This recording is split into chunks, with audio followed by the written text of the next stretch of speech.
Thank you so much for your presence. Your presence is what makes me going. मैं सभी भक्तों का स्वागत करता हूँ और धन्यवाद भी करना चाहता हूँ क्योंकि आप लोगों के आने से, आप लोगों की प्रेजेंस से ही हमको सेवा करने का मौका मिल पाता है। और हम श्री ईशोपनिषद कर रहे हैं। 7 मंत्रास हम कर चुके हैं और मंत्रा 7 हम आज कंक्लूड करेंगे। ये शिला प्रभुपाद जी की जो व्याख्या है श्री ईशोपनिषद को, हम उसको डिस्कस कर रहे हैं। Let's pay our obeisances to Guru and Gauranga, Acharyas and the Lordship.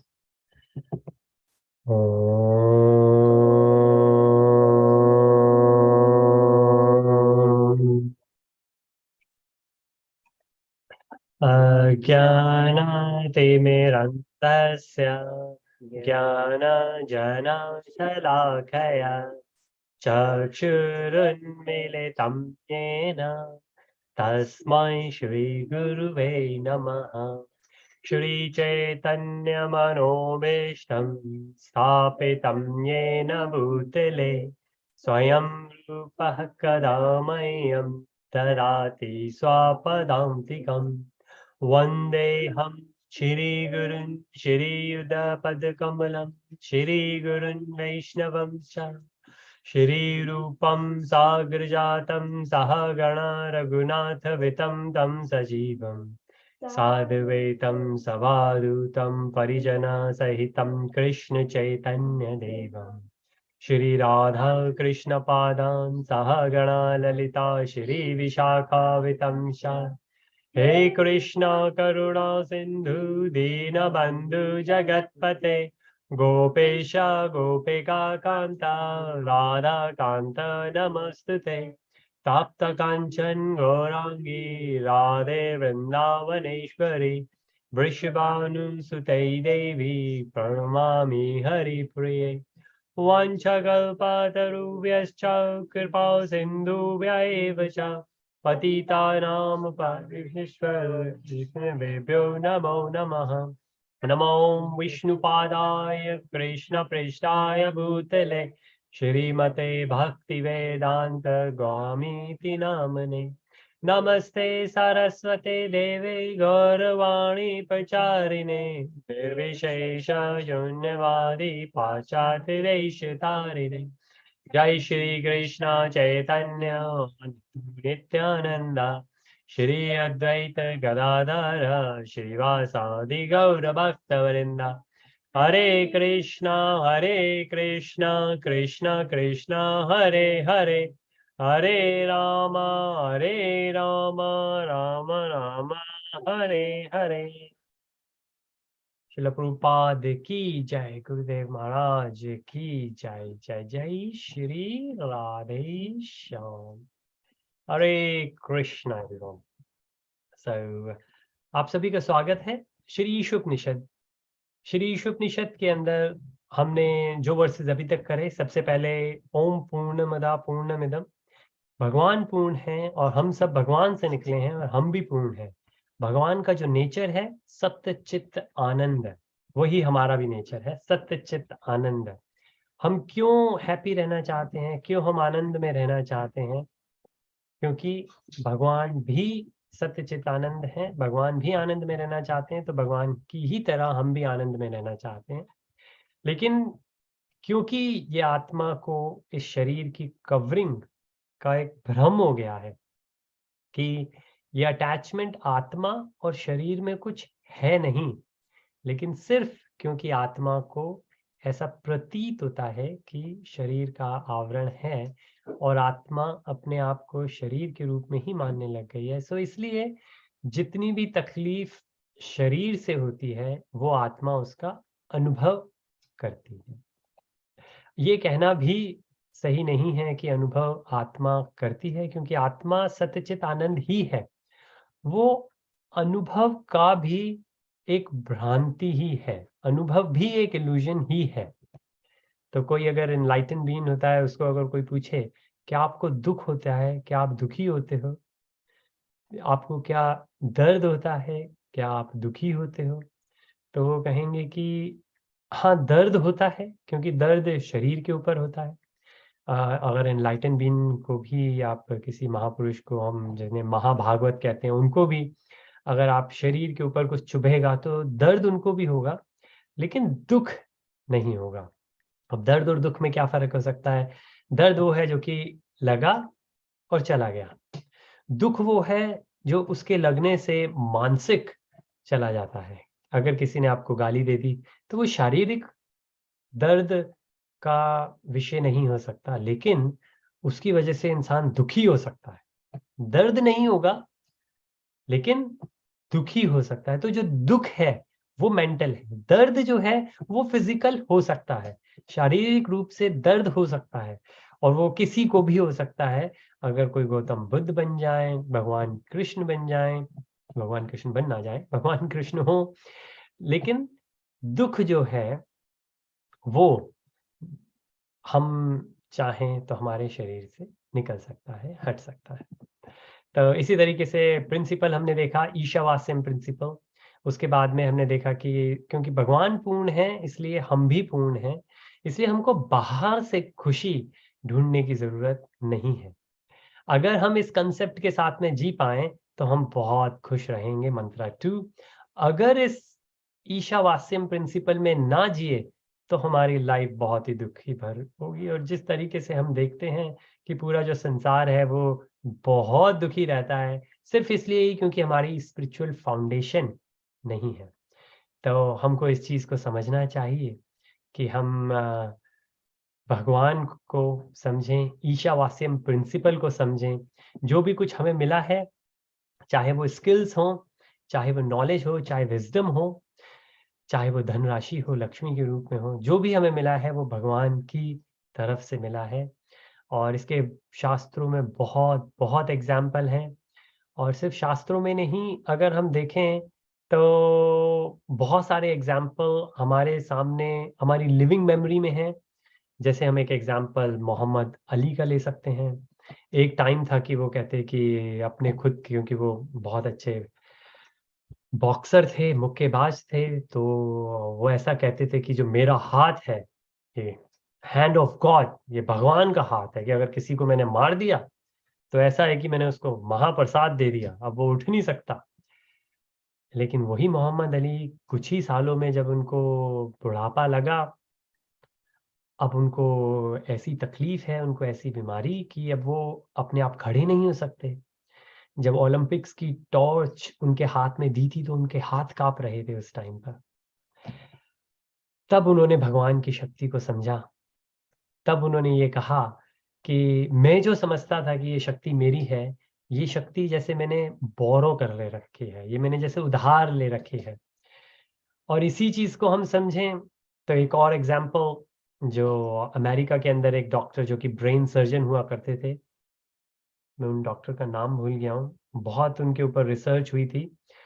वो इतनी उनके ऊपर कोई मूवी भी बनी है एक, वो इतने अच्छे ब्रेन सर्जन थे कि यूजुअली जब भी ब्रेन सर्जरीज़ वग़ैरह होती हैं, तो माहौल बनाया जाता है, एनवायरनमेंट बनाया जाता है, डीप ब्रीथिंग होती है। लेकिन वो बस अपने ऑफ़िस में बैठे हैं, उनको बुलाया जाता था, वो आते थे और आते ही सीधे ऑपरेशन शुरू कर देते थे।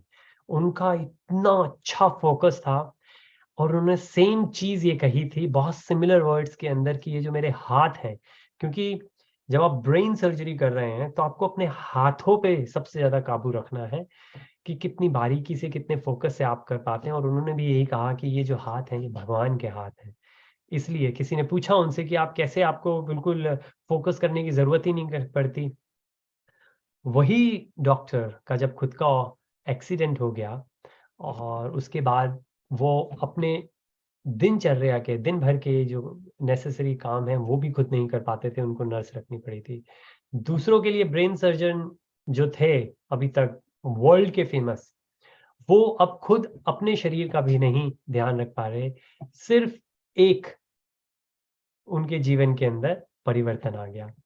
इसको हम शास्त्रों के हिसाब से समझें तो भागवतम के अंदर एग्ज़ाम्पल आता है अर्जुन कहते हैं कि मैंने ये सोचा कि इस गांडीव से, इस रथ पे चढ़ के द्रोणाचार्य से जो मेरे को शिक्षाएं मिली, जो मैंने धनुर्विद्या सीखी, उससे मैंने सभी को पराजित किया। क्योंकि महाभारत का जब युद्ध हुआ था तो 2-3 लोग ही थे, 3 लोग कहे जाते हैं जो कि क्षत्रिय थे और लड़ने नहीं आए थे, कि उनको छोड़कर मैंने सभी को परास्त कर दिया जो वहां पर आए थे।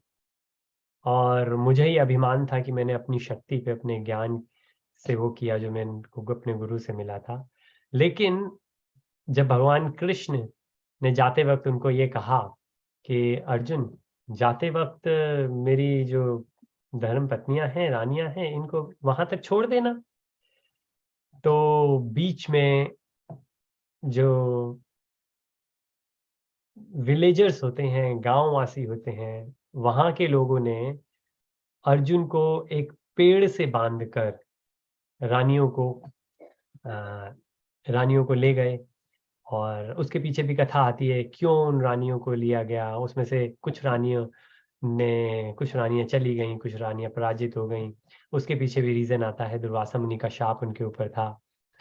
लेकिन जब यही अर्जुन बाद में, इस इंसिडेंट के बाद में, जब वो पहुंचते हैं हस्तिनापुर और युधिष्ठिर उनसे पूछते हैं कि क्या हुआ, वो भी बहुत अच्छा वर्णन है। क्योंकि वो अर्जुन के बताने से पहले ही कुछ चीजों के बारे में पूछते हैं, और वो लिस्ट है कि हम लोगों को वो चीजें नहीं करनी चाहिए। क्योंकि उन्होंने ये पूछा, क्या आपने ये किया, क्या आपने ये किया, क्या आपने ये किया, क्या आपने, किसी ने आपसे दान मांगा और आप वो दान ना दे पाए, क्या किसी को हेल्प चाहिए थी जेन्युइन और आप वो नहीं कर पाए जो आपकी कैपेबिलिटी में था, क्या किसी ऐसी स्त्री का आपने भोग किया जो भोग करने लायक नहीं थी, जो धर्म संगत नहीं थी।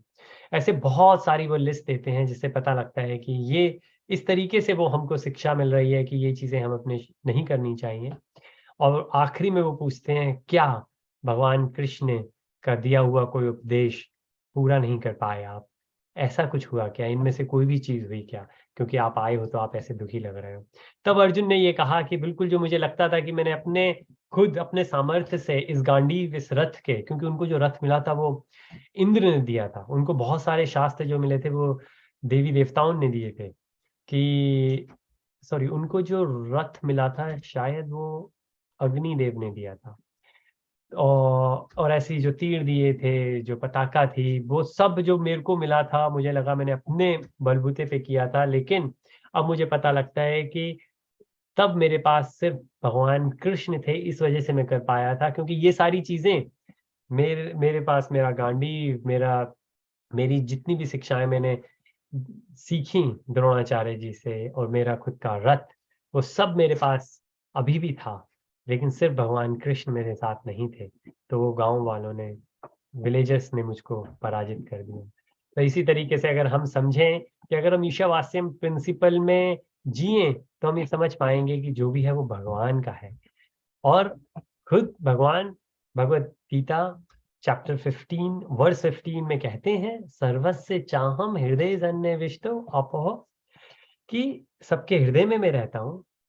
तो मैं ही सोर्स हूँ। और ज्ञानम अपोहनम च, जो ज्ञान है वो मैंने ही दिया है, मैंने ही ज्ञान दिया है। ये भगवान खुद कह रहे हैं। और हमने इतने सारे एग्जाम्पल देखे जो हम शास्त्र के भी समझ सकते हैं, और हम अपनी लिविंग लाइफ से भी समझ सकते हैं। भागवतम में तो और बहुत वर्णन है जिसके थ्रू हम ये समझ सकते हैं। तो इसको हमें समझना चाहिए। क्योंकि जैसे हम समझे यहाँ 4 to 8 के बीच में कि ईश्वर के बारे में समझ पाना मटेरियल विजन से बहुत ही मुश्किल है। इसलिए हमको स्पिरिचुअल, हमको आध्यात्मिक ज्ञान चाहिए, हमें शास्त्रों का ज्ञान चाहिए।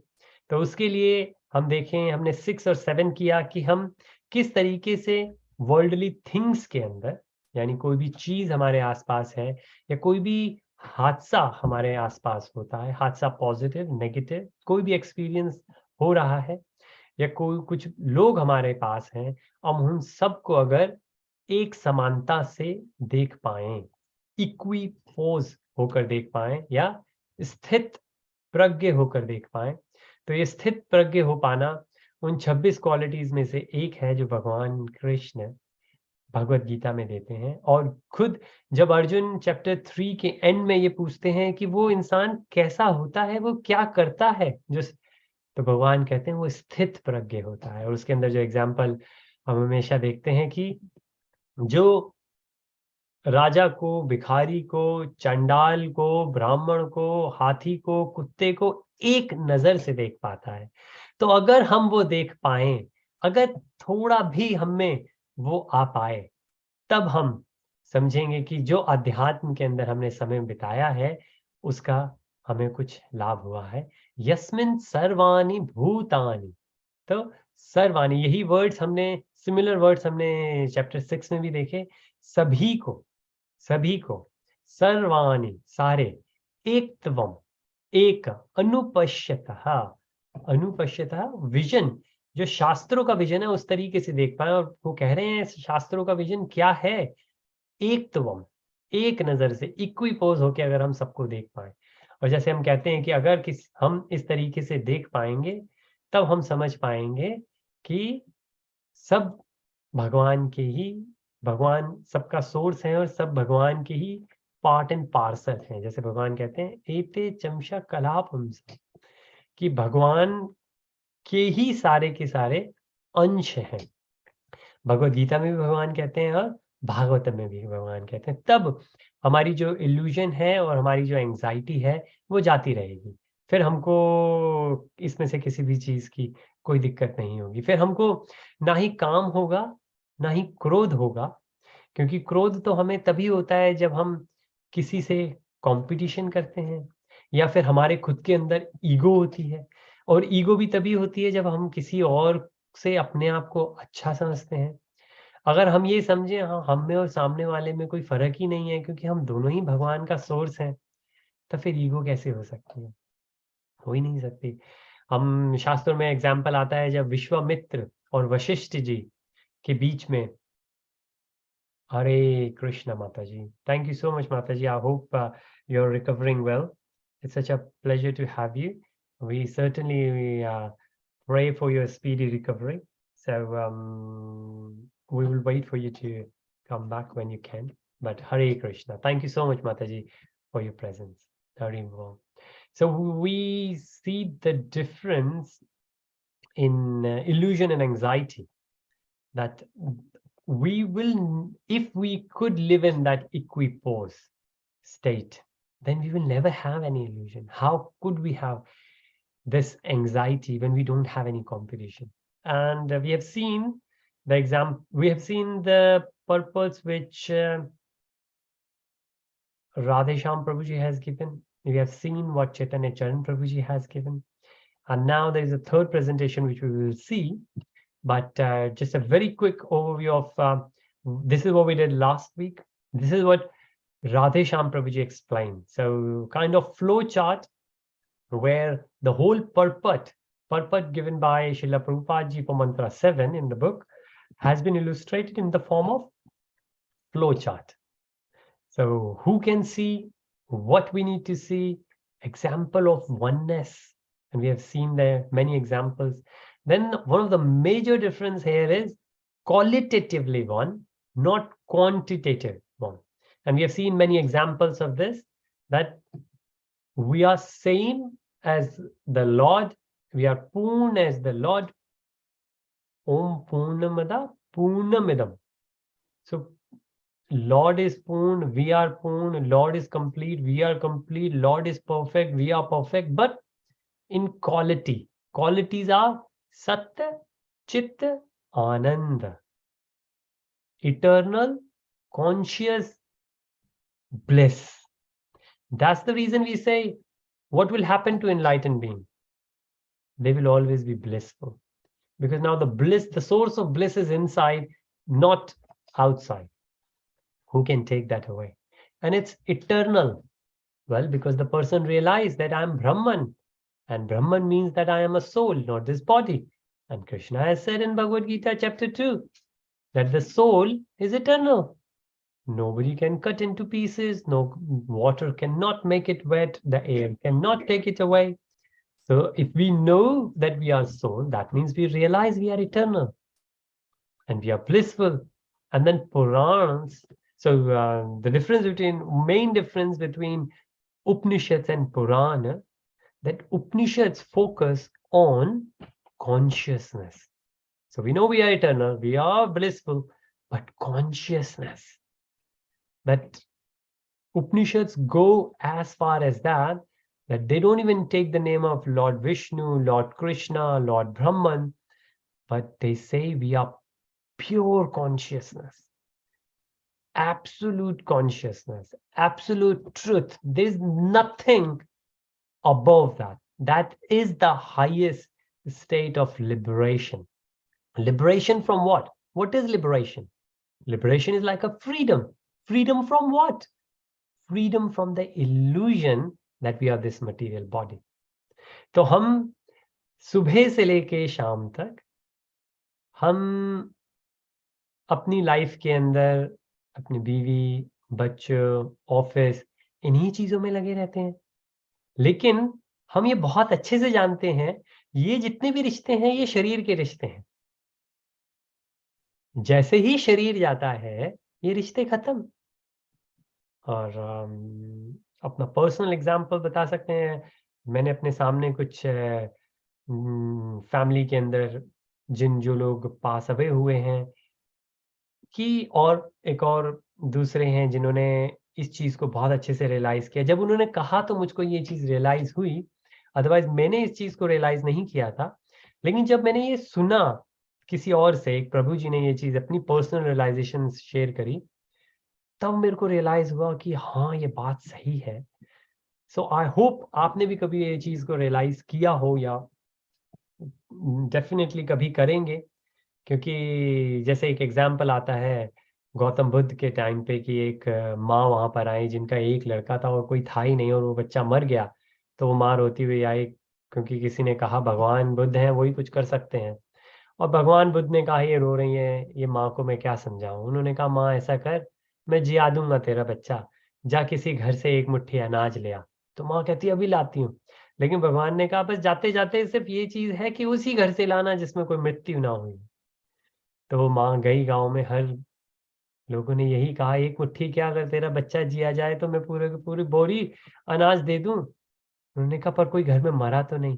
उन्होंने कहा अरे पुश्तों में कितने ही मरे हैं। किसी ने कहा बाप मरा है, बच्चा मरा है, बीवी मरी है, माता पिता, कोई ना कोई तो घर परिवार में मरता ही है। तब वो माँ पूरे गांव में घूमती हुई जब आई और आके भगवान से कुछ नहीं बोली, वहां पर आके बैठी रोती रही और धीरे धीरे आंसू भी सूख गए। तब भगवान ने कहा अब इसको ये समझ में आया कि ये अकेली नहीं है। तो ऑफ कोर्स हमको ऐसा लगता है कि हम अकेले हैं जिसके घर परिवार में कोई ना कोई गया है, लेकिन ये नेचुरल फिनोमिना है, हम चाहें ना चाहें। लेकिन कितनी इंटरेस्टिंग चीज है कि जो प्रभु जी ने नोटिस करी कि किसी ने पूछा आकर कि अरे वो पेपर कहाँ है? तो वो पेपर उन्हीं की जेब में था जिनकी अभी-अभी मृत्यु हुई थी। तो उनके अभी कपड़े चेंज नहीं किए हुए थे। तो जो धर्मपत्नी थी, उन्होंने कहा कि वो पेपर ये बॉडी की जेब में है। तो उन्होंने सुना तो उनको इतना अजीब लगा। उन्होंने कहा अभी तक ये पति परमेश्वर था, अब ये मर गया तो अब ये बॉडी हो गया है। और ये बिल्कुल सत्य है, बिल्कुल सत्य है ये। हम कितना ही किसी से प्रेम कर लें, लेकिन जब इंसान मरता है तो वो सिर्फ डेड बॉडी है। सारे रिश्ते नाते वहां पर उस पल खत्म। लेकिन ये सब जानने के बाद भी सुबह से लेके शाम तक हमारी जो भी एक्टिविटीज होती हैं, यूजुअली इसी बेस के ऊपर होती हैं, यही मटेरियल रिलेशनशिप्स के ऊपर होती हैं। इसलिए बहुत जरूरी है कि हम ये स्पिरिचुअल वननेस डेवलप करें, क्योंकि इस स्पिरिचुअल वननेस से ये बॉडी के परे जो आत्मा है हमारा, उससे कॉन्शियसनेस, अवेयरनेस हमारी उससे बढ़ेगी। then this is the way, not that when somebody will leave, when Arjun said to Lord Krishna that I cannot fight because these people will die because of me, then Krishna said, what do you mean? these are bodies or these are souls. Bodies will sooner or later go anyways, whether you do anything or not. But if you notice they are souls, then nothing can happen to the soul.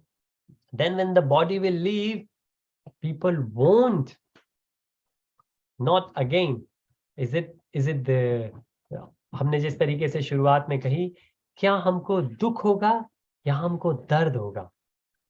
दुख दर्द हो सकता है, लेकिन दुख तो जो हमें बॉडली पेन हुआ उससे हमें दर्द हुआ, लेकिन जो मानसिक हुआ वो हमको दुख हुआ। इसलिए ये आप देखें, दर्द ओवर द पीरियड चला जाता है। जब कहते हैं टाइम हील्स द वुंड्स, सही है, जो घाव है वो जो समय है वो भर देता है। तो जो दर्द है वो समय के हिसाब से चला जाता है, लेकिन जो दुख है वो समय के हिसाब से जरूरी नहीं है जाए। वो हमारे ऊपर, हमारी मानसिक संतुलन के ऊपर है। अगर हम पर्सन से ज्यादा अटैच हैं, अगर हम बॉडी से ज्यादा अटैच हैं, तो हम हमेशा दुखी रह सकते हैं rest of our life, because somebody has left the body in our family. Or if we know the person was a soul, and if we live in this awareness all the time, that you and me, we come together to serve Krishna. Why? Because Krishna is the father of all. Because there got to be a source of you and me. Why? Because this verse says we are qualitatively one. We are qualitatively one. It's like you and me, we are the waves of the same ocean. Will you be jealous from me that I'm going high or I'm going low? Will you feel any ego? No, because we are part.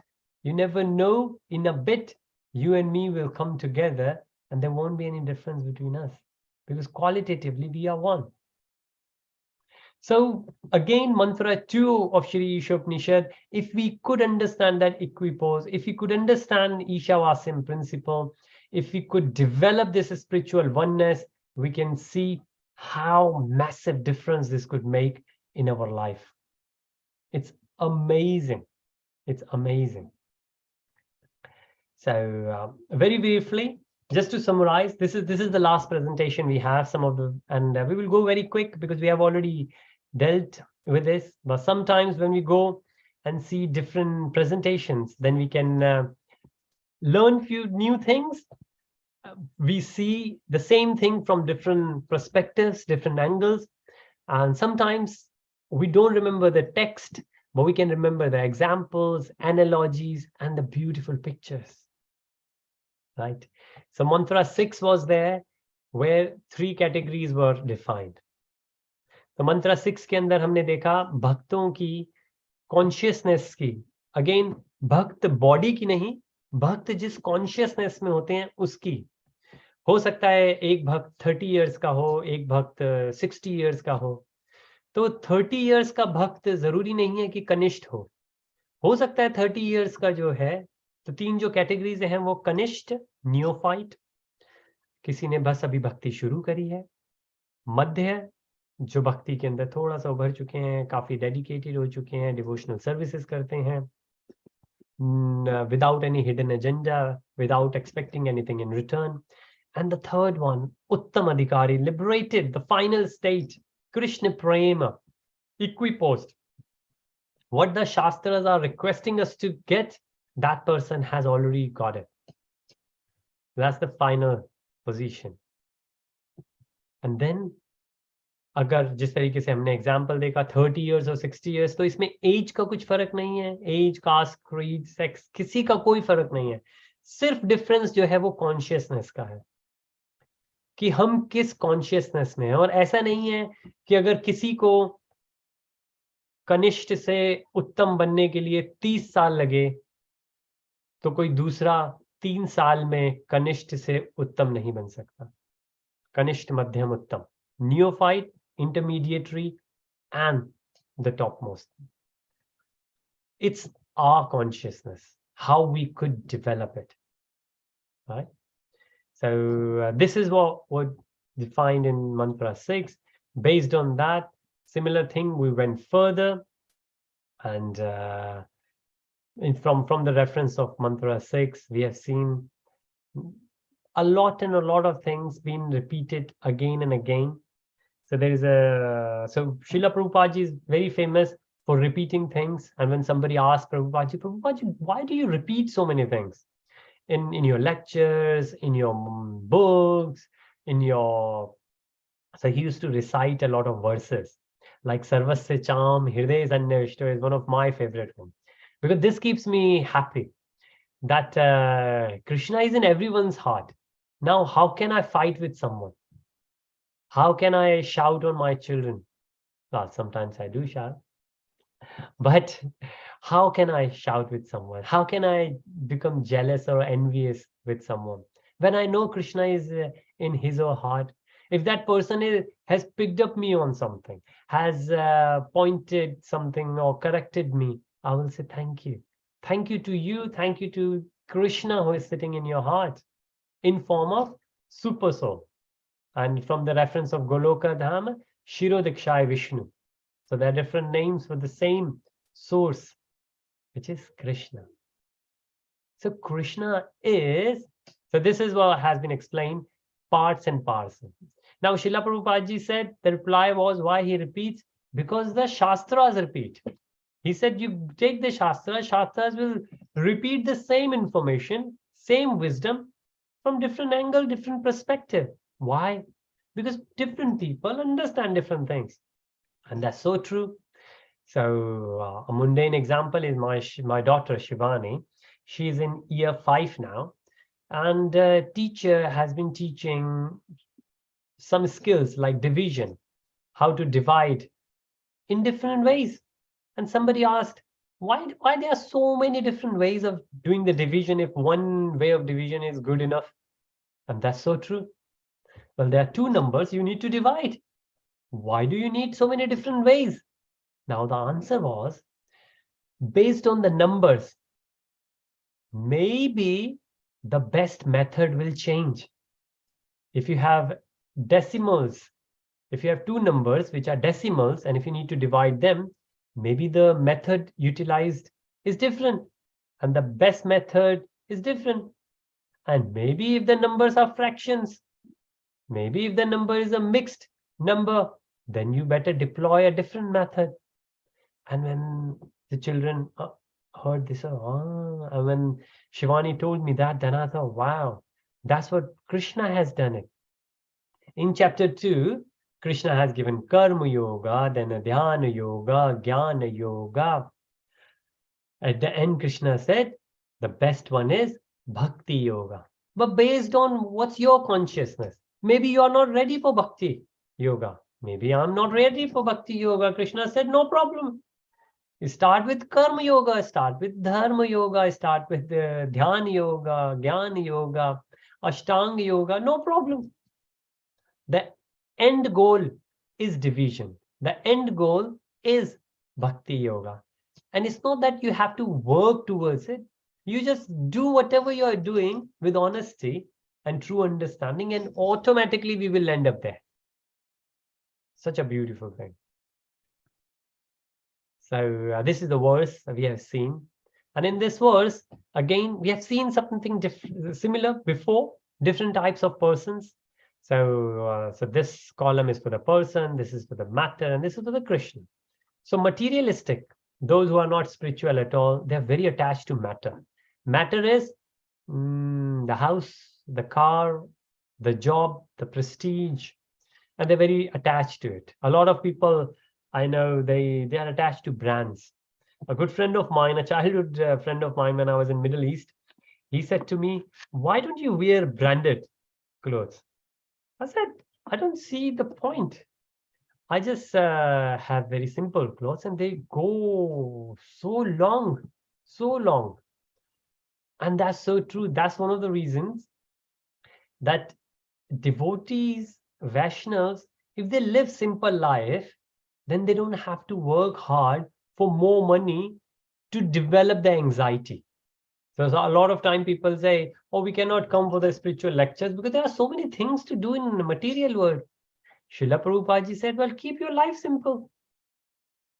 Why do you need to be so much attached to things. Keep it simple.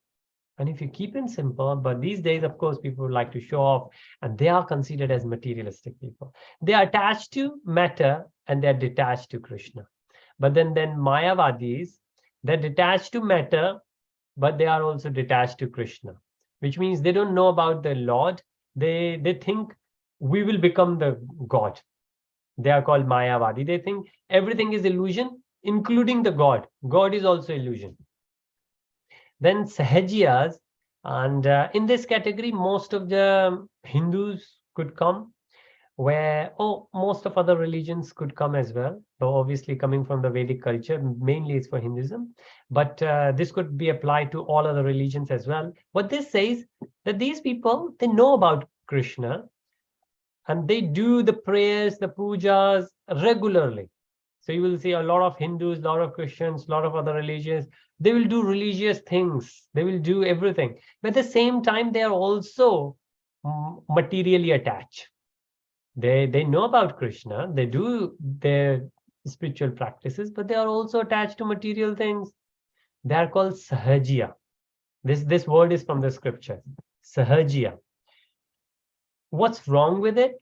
The wrong thing is that sooner or later, this matter will go away. The house will go away, the job will go away, the car will go away.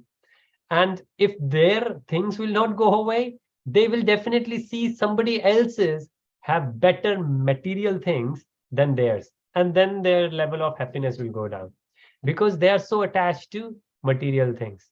Of course, you bought £1 million worth of house. Somebody else bought 2 million.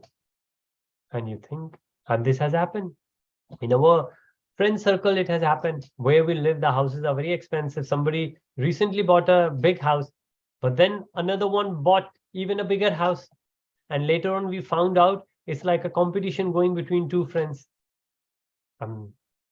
Such a classic thing. The houses, the competition based on houses, but that's what we call Sahajiya. Then we have devotees. They're attached to Krishna and they're detached.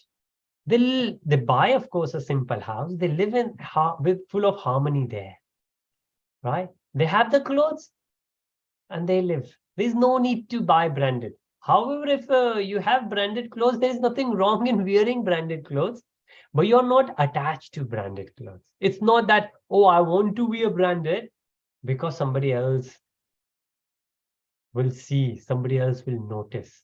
The same thing when I was buying a car, another good friend of mine said, definitely go for, he stressed so much that I should only buy Mercedes. And I said, what's good about Mercedes? Then he said, okay, if you don't want Mercedes, at least buy BMW.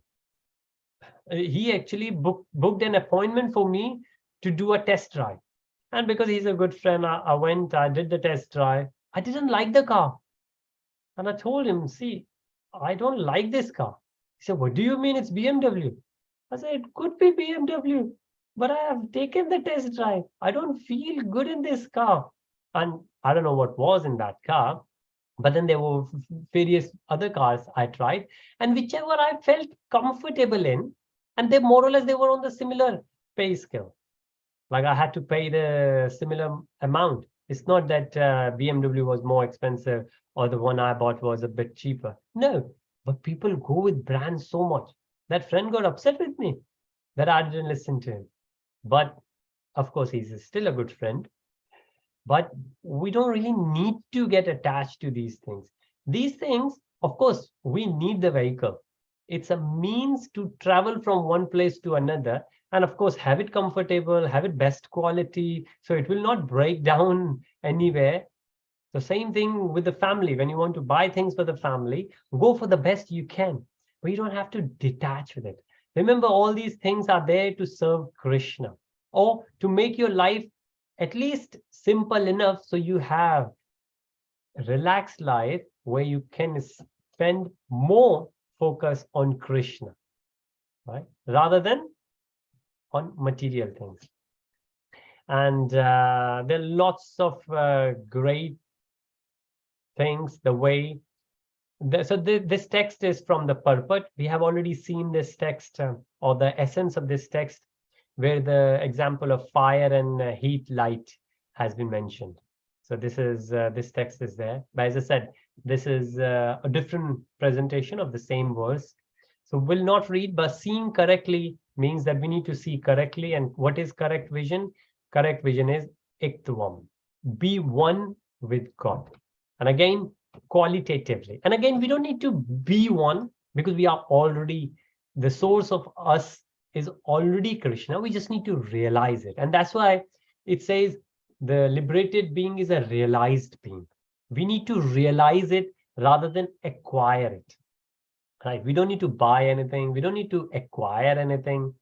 We just need to realize it. And how do we realize? When we stay in the association of devotees.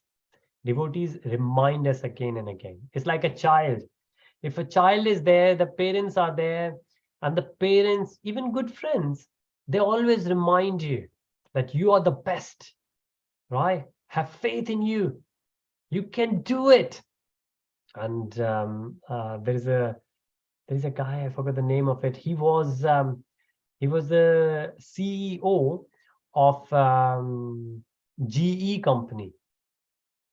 John Welch, I think. I read a book, like autobiography of his, and in that he said that, I never forget it. I must have been a child myself when I read it. That he showed a picture of the football team. He was part of that football team, and he was very tiny. He was the shortest person in the football team, and he said, when I was in that team, I used to think I'm the best. Not that because I was the best, because my mother always used to say that you are the best.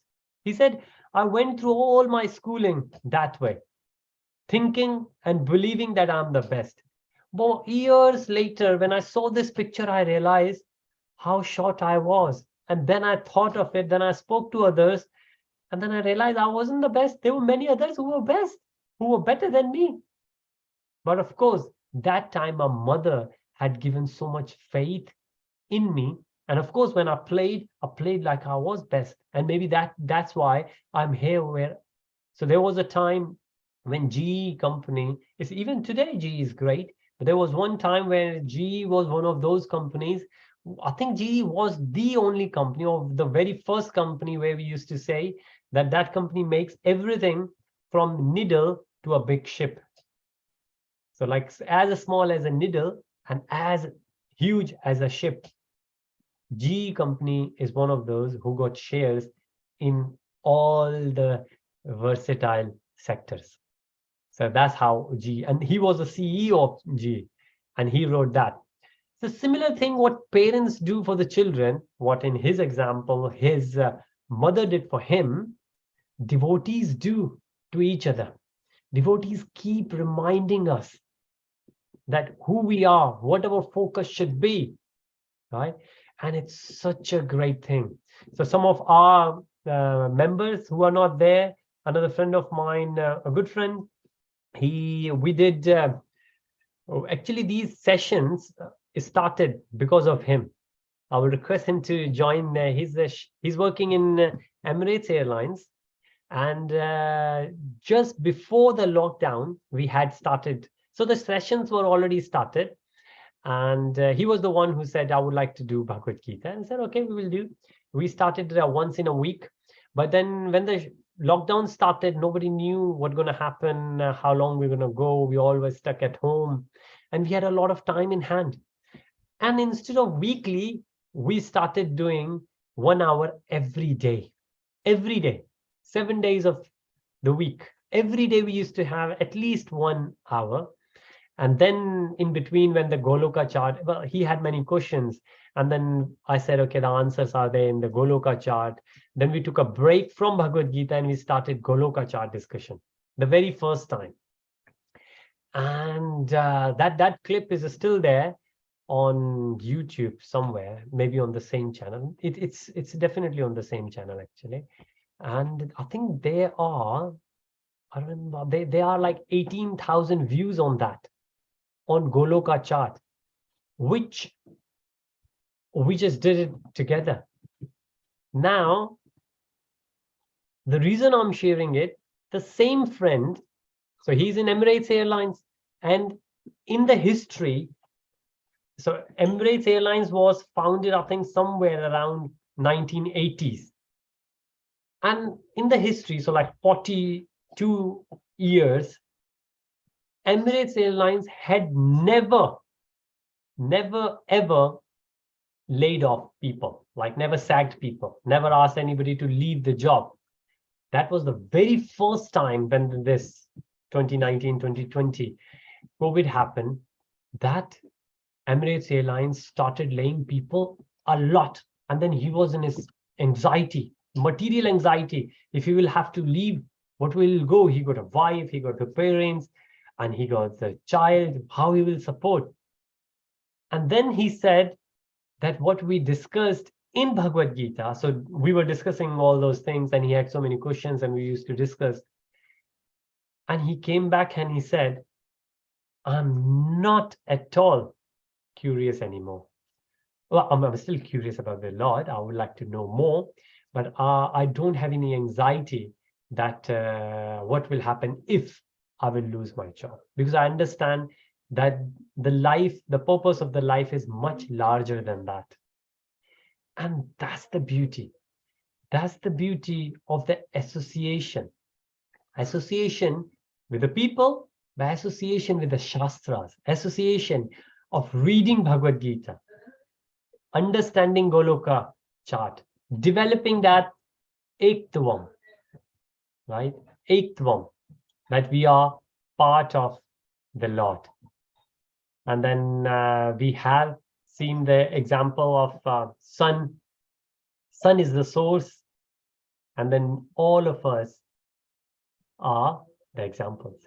तो जिस तरीके से हमने बात करी, इस presentation के अंदर मंत्रा 7 को हम कंक्लूड कर रहे हैं, और वही एग्जाम्पल जो हम पहले देख चुके हैं, ये दूसरी प्रेजेंटेशन जिसके अंदर सिर्फ प्रेजेंटेशन थोड़ी सी डिफरेंट है। तो जीव गोस्वामी जी जो हमारे षड गोस्वामी 6 गोस्वामी जी में से एक हैं, सब रूप गोस्वामी जी, सनातन गोस्वामी जी, दोनों ब्रदर्स, और उनके नेफ्यू जीव गोस्वामी जी। जीव गोस्वामी जी बहुत फेमस हैं, उन्होंने बहुत अच्छे अच्छे लिटरेचर्स लिखी हैं, बहुत अच्छे अच्छे से स्क्रिप्चर्स ग्रंथ लिखे हैं, और उन्होंने बहुत सारे भाष्य लिखे हैं।